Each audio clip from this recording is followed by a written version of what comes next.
आज बात प्रधानमंत्री मोदी और अमित शाह के उस विजयी रथ की जिसने पश्चिम बंगाल में अभेद्य माने जाने वाले ममता बनर्जी के दुर्ग को ध्वस्त कर दिया।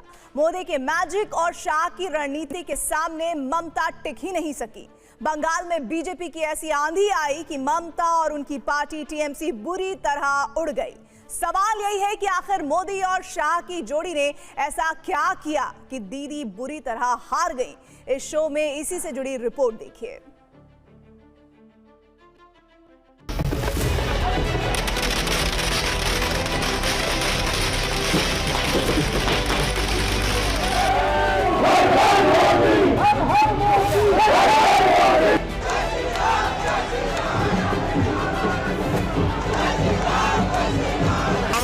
मुखर्जी की आत्मा को आज कितनी शांति मिली होगी।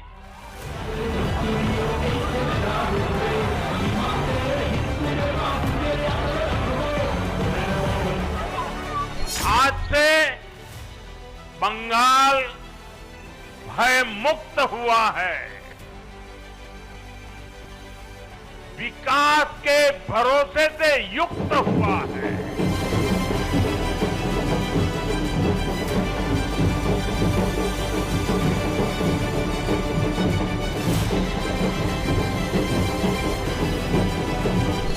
मैं जीत बंगाल की जनता को समर्पित करता हूं। जय श्री राम! जय श्री राम! जय श्री राम!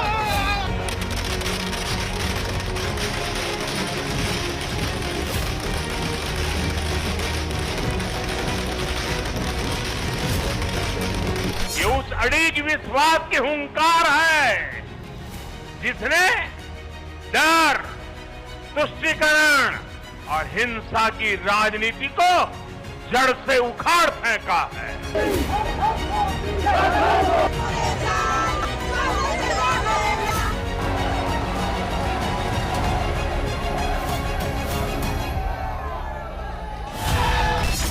अभी 4 मई की यह शाम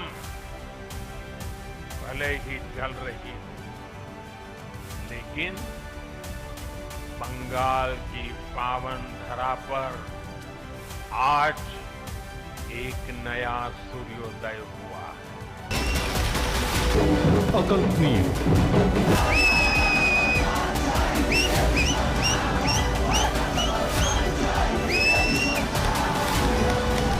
बंगाल के बेहतर भविष्य के लिए भाजपा, बीजेपी बंगाल में ऐसा भय मुक्त वातावरण बनाकर दिखाएगी, ये मोदी की गारंटी है।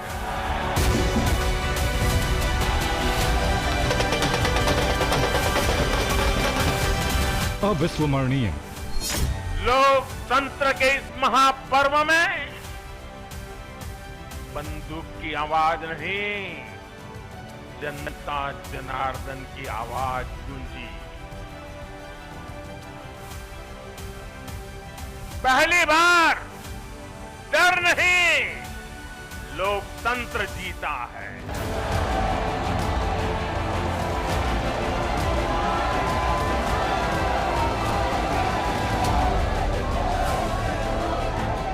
अभूतपूर्व।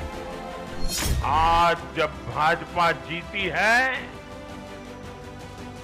बदला नहीं, बदलाव की बात होनी चाहिए।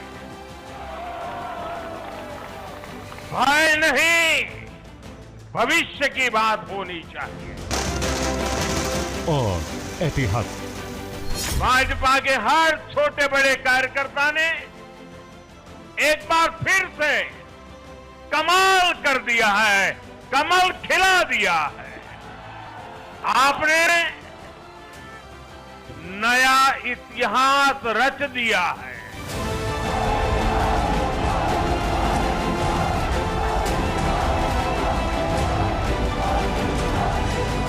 पश्चिम बंगाल और असम में इस भगवा विजय को यही संज्ञा और सर्वनाम दिया जा सकता है। अंग से लेकर बंग और कलिंग तक कमल खिल गया। गंगोत्री से लेकर गंगा सागर तक भगवा ध्वज लहरा रहा है।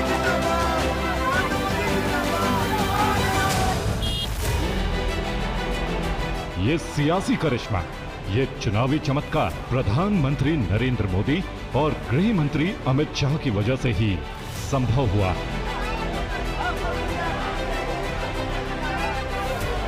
75 साल पहले पश्चिम बंगाल के जिस श्यामा प्रसाद मुखर्जी ने जनसंघ की स्थापना की थी, जिस श्यामा प्रसाद मुखर्जी ने बंगाल समेत पूरे भारत पर भगवा ध्वज फहराने का सपना देखा था, उसे मोदी और शाह की जोड़ी ने साकार कर दिया है।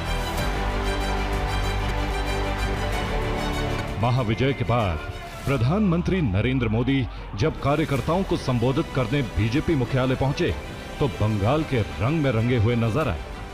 पीएम मोदी बंगाली धोती और कुर्ता पहनकर मंच पर पहुंचे। डॉक्टर मुखर्जी ने पश्चिम बंगाल को भारत का हिस्सा बनाए रखने के लिए एक बड़ी लड़ाई लड़ी थी।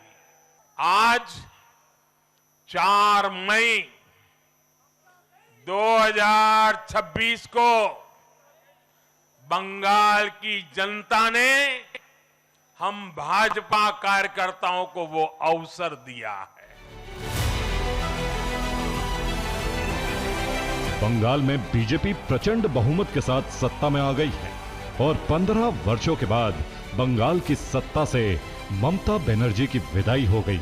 2 राज्यों में बीजेपी अपने दम पर अकेले सत्ता में आ गई है। वहीं पुडुचेरी में एनडीए की सरकार फिर बन गई।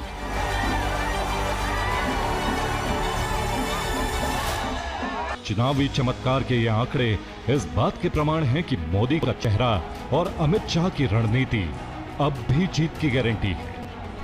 आज से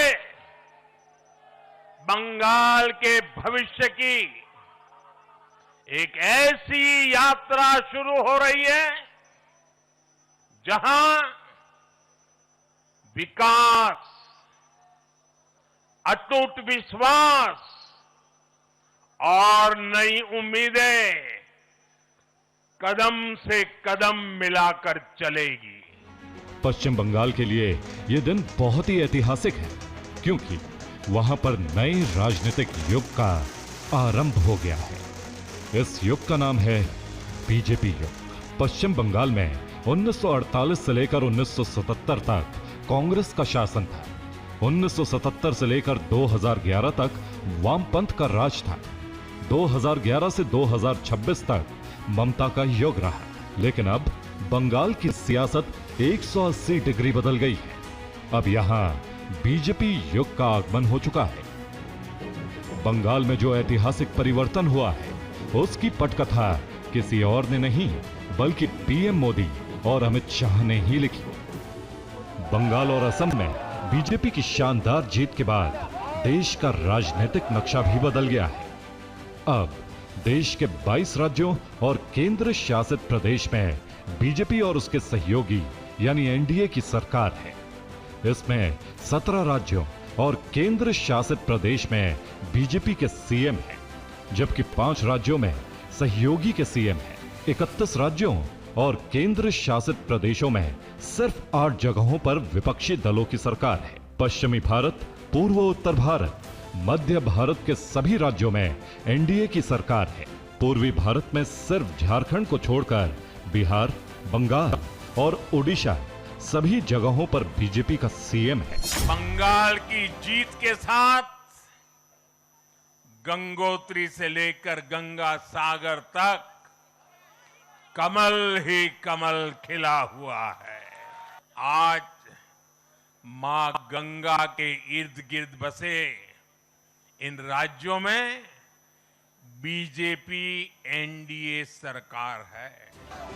देश का जो राजनीतिक नक्शा बदला है, भारतवर्ष जिस तरह से भगवामय हुआ है, वो मोदी की मैजिक और शाह की बूथ मैनेजमेंट की वजह से ही संभव हुआ है। Bureau report, TV 9 Bharatvarsh.